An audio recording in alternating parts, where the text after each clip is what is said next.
जय महाराष्ट्र. नमस्कार, मी पत्रकार सचिन सुभाष जुचंद्र.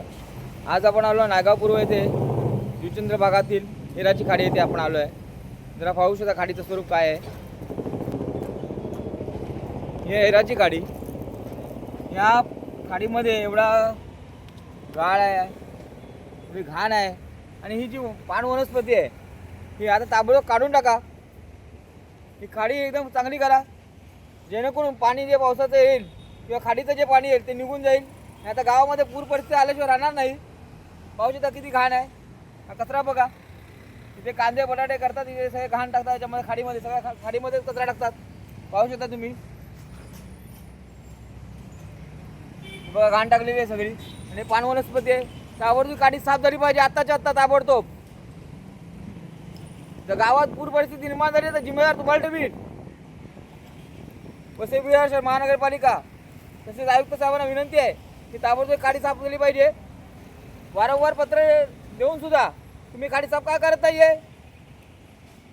त्याचप्रमाणे आमच्या जुचंद्र भागातील रिक्षाचालक मालक संघटना जुचंद्र यांनी सुद्धा पत्रव्यवहार केलेला आहे, तरी खाडी अजून का साफ झाली नाही. ताबडतोब खाडी साफ करण्यात यावी आणि आताच्या आता झाली पाहिजे ताबडतोब, आजच्या आज. त्याचप्रमाणे दुसरा भाग बघा,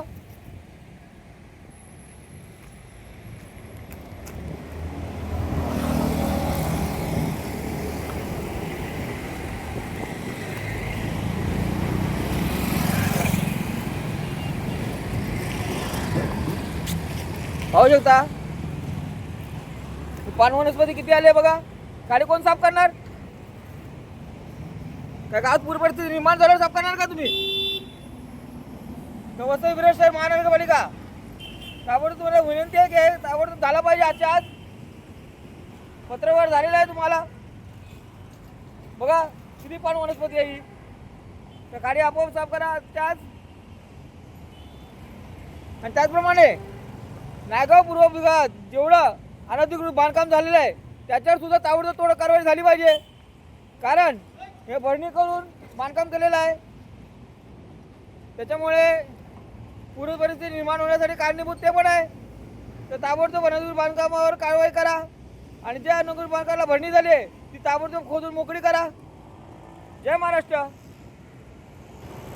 पत्रकार सचिन सुभाष जुचंद्र. जय महाराष्ट्र. पत्रकार सचिन सुभाष जुचंद्र. जय महाराष्ट्र.